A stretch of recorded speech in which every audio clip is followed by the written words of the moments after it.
ولا تقولن لشيء إني فاعل ذلك غدا إلا أن يشاء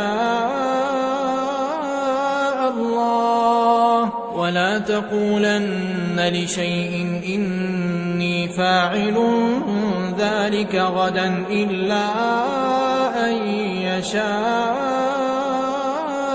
الله.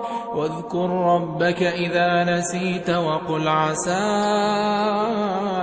أن يهديني ربي لأقرب من هذا رشدا.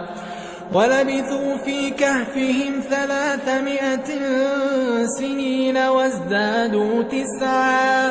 قل الله أعلم بما لبثوا له غيب السماوات والأرض أبصر به وأسمع ما لهم من دونه من ولي ولا يشرك في حكمه أحدا.